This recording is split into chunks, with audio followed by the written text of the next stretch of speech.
ਜਿਹੜਾ ਕਰਮ ਦੂਸਰੇ ਨੂੰ ਚੋਟ ਪਹੁੰਚਾਉਂਦਾ ਹੈ ਉਸ ਤੋਂ ਦੁੱਖ ਹੀ ਨਿਕਲੇਗਾ, ਸੁੱਖ ਨਹੀਂ ਨਿਕਲ ਸਕਦਾ। ਕਿਸੇ ਦੇ ਮਨ ਨੂੰ ਤੂੰ ਚੋਟ ਪਹੁੰਚਾਈਏ ਤਾਂ ਤੈਨੂੰ ਮਾਨਸਿਕ ਪੀੜਾ ਮਿਲੇਗੀ, ਕਿਸੇ ਦੇ ਸਰੀਰ ਨੂੰ ਤੂੰ ਚੋਟ ਪਹੁੰਚਾਈਏ ਤਾਂ ਸਰੀਰ ਤੇਰਾ ਬਚ ਨਹੀਂ ਸਕਦਾ। ਕਿਉਂਕਿ ਪ੍ਰਮਾਤਮਾ ਦੇ ਦਰਬਾਰ ਦੇ ਚ ਰੰਗ, ਰੂਪ, ਨਜ਼ਲ, ਭਾਸ਼ਾ, ਮਜ਼ਹਬ ਦੀ ਵਿਚਾਰ ਨਹੀਂ ਆਉਂਦੀ। ਤੇਰਾ ਰੰਗ ਕੈਸਾ ਹੈ, ਤੇਰਾ ਰੂਪ ਕੈਸਾ ਹੈ, ਤੇਰਾ ਮਜ਼ਹਬ ਕੀ ਹੈ, ਤੇਰਾ ਮੁਲਕ ਕੈਸਾ ਹੈ, ਤੇਰੀ ਭਾਸ਼ਾ ਕੀ ਹੈ, ਤੇਰਾ ਵਰਨ ਕੀ ਹੈ, ਤੇਰੀ ਜ਼ਾਤ ਪਾਤ ਕੀ ਹੈ। परमात्मा इस दी विचार नहीं करता, फिर किस दी करता है? करमे करमे होए विचार, सच्चा आप सच्चा दरबार। उस सच्चे दे दरबार दे केवल कर्मां दी विचार, और कुछ भी नहीं। तेरा मजहब की है, तेरा मुल्क की है, तेरा रंग रूप कैसा है, तेरी भाषा की है, जात पात की है, गोत की है, घराना की है, कुछ भी नहीं। कर्म की है। कर्मे कर्मे होए विचार। दुख है तो समझ लेना कोई ऐसे बीज बोए गए ने। अक्सर मनुख कह देंदा है पता नहीं ये दुख क्यों है। दरअसल बीज अज बोया है तो फल अज ते है नहीं।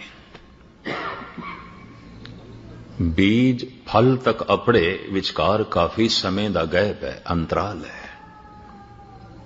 अज बीज बोया है, 2 साल 4 साल 10 साल बाद किधरे फल है। तो कई दफा पता ही नहीं चलता ये दुख पता नहीं किहड़े बीज दा फल है, मैं कदों बोया सी। श्री कबीर कहते हैं अपने कर्म की गत मैं क्या जानो, मैं क्या जानो बाबा रे। हे प्रभु मैनू कुछ नहीं पता, मैं नहीं जानता। क्यों? तू ऐसा नियम बनाया, तू ऐसी मर्यादा बनाई है, बीज हुण बोईए ते हुणे फल नहीं है। उड़ीक करनी पड़ेगी, उड़ीक करनी पड़ेगी। मैं कणक अज बोई है, अज कणक नहीं है। मैं अज अंब दा बूटा लाया है, अज मैनू अंब नहीं मिलने। मैं अज अंगूर दी बेल लाई है, अज अंगूर कोई नहीं। आदमी फल लई, फुल्लां लई, अन्न लई 6 महीने, साल, 2 साल, 5 साल, 10 साल इंतजार कर सकता, करता है। सारी दुनिया चाहती है। पाठ कीता है, जप कीता है, अमृत वेले उठ्या है, कहंदे अज पाठ ते बड़ा कीता है, जब तक ते बड़ा कीता है, होया ते कुछ भी नहीं। ऐसे मिलते ने मैनू, होया ते कुछ भी नहीं, हद हो गई। अंब दा बूटा तू लाया है और तेरा विश्वास कायम है, कोई नहीं 2-4 साल बाद फल आएगा, आएगा। कई दफा मासूम बच्चे होंदे ने, क्योंकि मैं पिछे किसान दा ही बच्चा रहा, घराना किसानां दा सी। बचपना ऐसा होंदा है, बीज हुण बोया है सवेरे ते शाम नूं फरोल के वेखदा पिया पुंगरदा पिया कि नहीं। बेसबरी बेसबरी। फिर सवेरे मिट्टी हटा रहे है। ये मैं इस वास्ते कह रहा, बहुत पुरानी गल, देश दी वण तो पहली दी गल, फुल्लां दे बीज मैं बोए छोटे होंदे ते मैं शाम नूं फरोल के वेखा पिया। मां कहने लगी की करने, सवेरे ते बोए ने। तो मैं कहा देखदा पिया पुंगरदे पे ने कि नहीं, सबर कर भाई, 5-10 दिन सबर कर। मैं सवेरे देखा, शामी मिट्टी हटावा, सवेरे मिट्टी हटावा। एक दिन पिताजी ने कहे नहीं पुंगरनगे, तो बीज खराब कर देता है। इन्नी बेसब्री। बोए ने तो जरा सबर रख। सवेरे मिट्टी हटा के देखना है, शामी मिट्टी हटा के देखना है, इतनी बेसब्री। किते थोड़ा जिहा पाठ सवेरे कीता है, गुरुद्वारे आके मत्था टेकिया, किधरे कड़ा प्रसाद दी देग भी कराई होगी, चलो लंगर भी कराया होगा, गुस्ताखी माफ। फिर देखदा फल ते कोई नहीं आया, फल ते कोई नहीं मिलया। 4 दिन हो गए, हफ्ता हो गया, फल ते कोई नहीं मिलया। मैं अर्ज करा, हो सकता है जमीन ते बोया होया बीज व्यर्थ भी चला जाए, कई बीज नहीं पुंगरदे, पर शुभ कर्मां दा बोया होया बीज जो अंतशकरण दी धरती दे च बोया है, एक तिल नहीं भन्ने घाले। महाराज दी बाणी कहंदी एक तिल जिन्नी घालना भी व्यर्थ नहीं जाएगी, फलीभूत होगी, लाजमी होगी। पतत पावन हर बिरद सदाए, एक तिल नहीं भन्ने घाले। तिल जितनी भी व्यर्थ नहीं जा, पर सबर ते रख। सबर ए स्वाओ जे तू बंदा दृढ़ करें, वध थी में दरियाओ टुट न थी वे वाहड़ा। बाबा फरीद, सागर दी तरह हो जाएगा अगर तू सबर रखिया, ते बेसबरी नाल तू मिट्टी हटांदा रहा तो शायद बीज पन तो रह जान। इधर तू शुभ कर्म कीता, इधर तू गुरु ते गिले भी करदा रहा, तो गिले करना एक होर कर्म हो गया, इसका भी अपना फल है। फिर तो मैं अर्ज करा, हुक्म लिख दुख सुख पाई है। लिखे हुए हुक्म दे मुताबिक दुख चलता है, सुख चलता है। लिखे हुए हुक्म दे मुताबिक कोई उत्तम है, नीच है। बो दिता है बीज तो फल ते झोली दे च आवेगा। हाफिज होए ने ईरान दे च एक सूफी संत, मैं इन्हां दा मकबरा देखिया सी शिराज दे च। ईरानी कारीगरां ने ते ईरानी श्रद्धालुआं ने कच्छ नूं ढाल के मकबरा बनाया है। ये नहीं कच्छ लिया के उत्थे फिट कीता, नहीं, कच्छ नूं पिघला के दीवारां, गुंबद सारा ही कच्छ। और ईरानी कारीगरी दा एक नमूना है दुनिया तो, लोकी आउंदे ने देखते ने। कबर ते सोना चाड़िया है, सारा दिन उसदे कलाम दी टेप चलती रहिंदी है। उर्दू, परशियन ते इंग्लिश दे नाल नाल उसदा अनुवाद भी चलता रहिंदा है, ताकि लोकां नूं पता चले फकीर की कहंदा है। जो आए ने देखण उन्हां नूं पता ते चले फकीर की कहंदा है। हाफिज दा एक मित्र सी, बड़ी दुखी हालत दे चो हाफिज दे कोल गया, अपने दुखां दा रोना उसने रोया। तो हाफिज दा एक कलाम मैं थोड़े सामने रखा, वो कहंदा है, यार रा खुद करदा ला इलाज नेस्त। ध्यान नाल सुनना, यार रा खुद करदा रा इलाज नेस्त, करदनी ख्वाहिश ओ आमदनी पेश। ऐ मेरे मित्र, जो तू कर चुके हैं इहदा इलाज मेरे कोल नहीं है। जो तू बो चुके हैं इहदा इलाज मेरे कोल नहीं है। जो तू बो चुके हैं ये फल झोली दे च पाण नूं राजी हो जा, मैं कुछ भी नहीं कर सकता। क्यों? ये विधान खुदा दा है, मेरा नहीं। ये नियम उसदा है, मैं उसदे नियम दे च मुदाखलत नहीं कर सकता, मेरी पहुंच ही नहीं है। संत दा कम है, फकीर दा कम है उसदे नियम दी जानकारी करा दे, बस इतना। ओदा धर्म, धर्म तो मुराद मर्यादा दी जानकारी करा दे। संत उसदे नियम नूं बदल नहीं सकदा, संत उसदे नियम दी जानकारी करा सकदा है।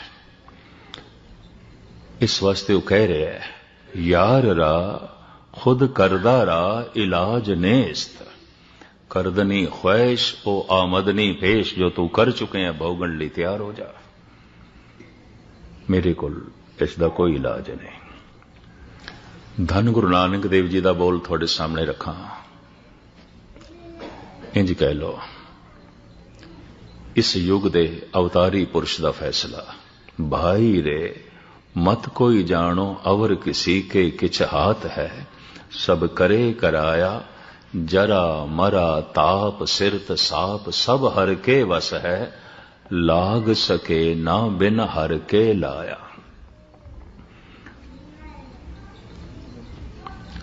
कोई नहीं देता किसी को सजाएं, सजा बन के आती हैं अपनी खताएं। गुरु नानक देव जी महाराज कहते ने, मत कोई जानो अवर किसी के किछ हाथ है, किसी दे हथ च कुछ भी नहीं है। जो तू कर्म कीते ने उन्हां दा ही रब्बी फैसला तेरी झोली च पिया है, और कुछ भी नहीं। कोई किसी नूं सजा भी नहीं दे सकता। हां, दिखाई देंदा है उन्हें चोट पहुंचाई है, उन्हें चोट पहुंचाई है। कोई नहीं देता किसी को सजाएं, सजा बन के आती हैं अपनी खताएं। अक्सर ही ऐसा होता है। एक संत नूं समझ आ जाती है। मैं पढ़ रहा सी एक दिन इतिहास, महात्मा बुद्ध चल रहे सन ते पत्थर नाल ठोकर खा के गिर गए। उठदियां सार फिर पत्थर नूं नमस्कार पे कर देन। नाल उन्हां दा चचेरा भरा आनंद सी। कहने लगे इस पत्थर नूं चुक के परे सुटिए। उन्होंने वाकई चुक के एक पासे भी कर दिता। ये कोई मत्था टेकण दे लायक है? थोड़ा पैर जख्मी कर दिता है। महात्मा बुद्ध कहते आनंद एक कर्जा सी, निबड़ गया, निबड़ गया। तू हुण होर कर्जा ना चढ़ा मेरे ते। एक कर्जा सी मेरा, निबड़ गया। ये जख्म लगे, निबड़ गया। नहीं तो छोटी जी चोट भी शायद किधरे अगले जन्म का कारण ना बनती। निबड़ गया। मैं इस वास्ते धन्यवाद किया है। ए पत्थर इस जिंदगी च मिल गया, चंगा है, एक बाहर ले गया। इस तरह के सोचने वाले भी हैं। इस वास्ते गुरु नानक देव जी महाराज कहते हैं, हुक्म लिख दुख सुख पाइए। तो लिखिया होया की है, करमे करमे होए विचार सच्चा आप सच्चा दरबार। चूंकि कर्मानुसार दुख ते सुख है ते बनाया परमात्मा दा नियम है। इस वास्ते भगत कहते सब कुछ तेरे हाथ च, नियम ते तेरा बनाया, कोई साडा थोड़ी बनाया। भगतां दी गल समझ दे च नहीं आई। जब भगत कहते सब कुछ तेरे हाथ च है, तो तेरे हाथ तो मुराद ये नियम तू बनाया है, असी नहीं बनाया। साडा कुछ भी नहीं है, ये नियम तेरा बनाया है। इस वास्ते सब कुछ तो है, सब कुछ तो है। नानक हुक्मे जे बुझे ता हाँ मैं कहे ना कोई। जिसनों इस हुक्म की समझ आ जाए कि संसार एक मर्यादा है और एक लीला है, एक तमाशा है, लेकिन लीला ते मर्यादा दे कर्म की जिम्मेवारी सिर्फ मनुख दी है। यह भी उसकी लीला, यह भी उसकी मर्यादा, पशु की जिम्मेवारी नहीं है। अगर पंछी दरख्तां तो फल खा जाते ने ते दरख्त किसी बागबान दे ने, चोरी का इल्जाम उन्होंने ते नहीं आयद हो सकता। प्रकृति वालों इस तरह की उन्होंने खुल है।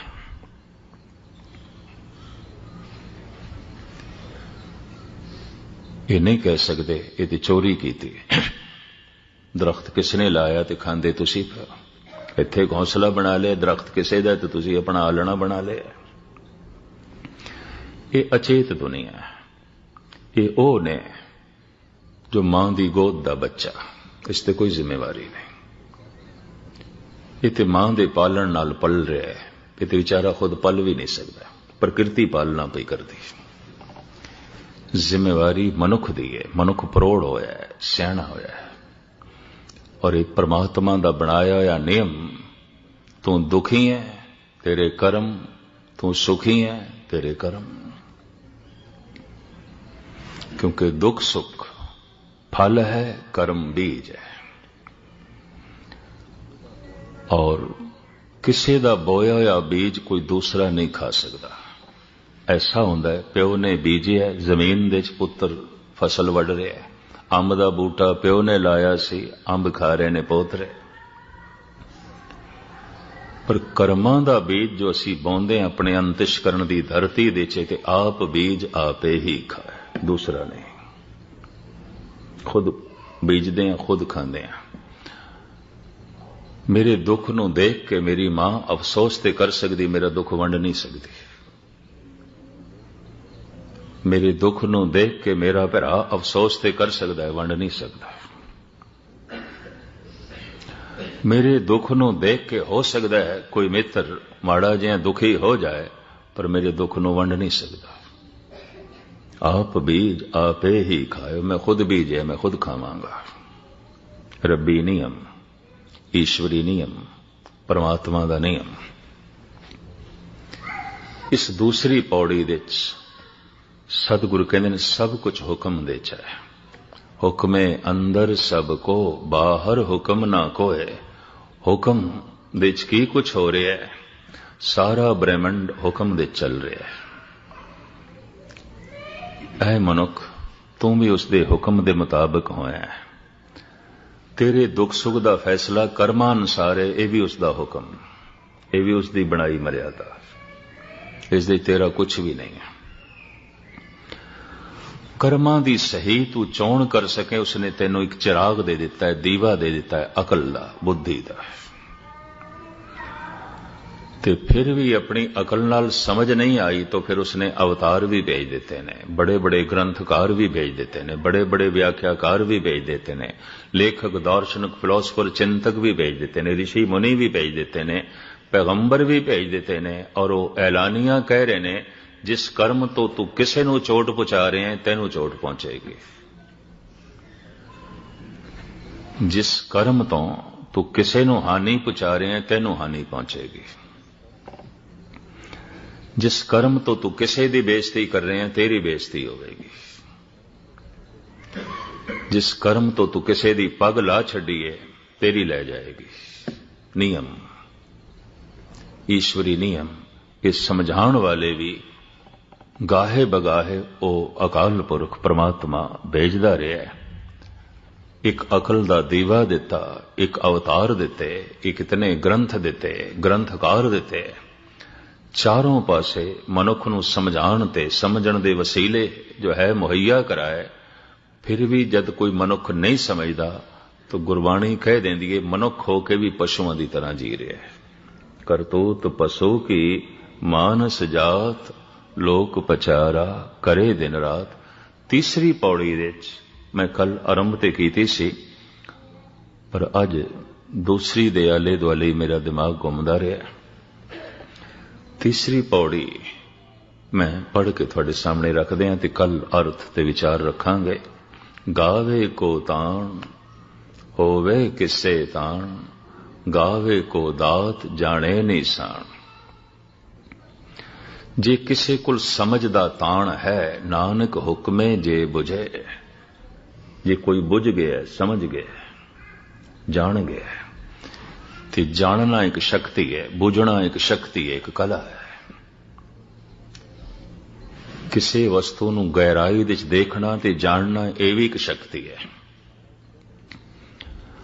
महाराज कहंदे ने, होवे किसे ताण, अगर किसे कुल समझण दा ताण है ते समझण दे नाल नाल कथन करन दा भी ध्यान है, बयान भी कर सकदा है, गल उसनूं समझ भी आ गई है ते गल समझा भी सकदा है। मैं कल भी अर्ज कीती सी, बहुत सारे ने ऐसे दुनिया च समझ जांदे ने, रब्बी नियम नूं समझ जांदे ने, समझा नहीं सकते। और बहुत सारे ऐसे भी ने जो समझाते ते पए होंदे ने लेकिन खुद नहीं समझे उन्होंने। यह भी मैं अर्ज करा।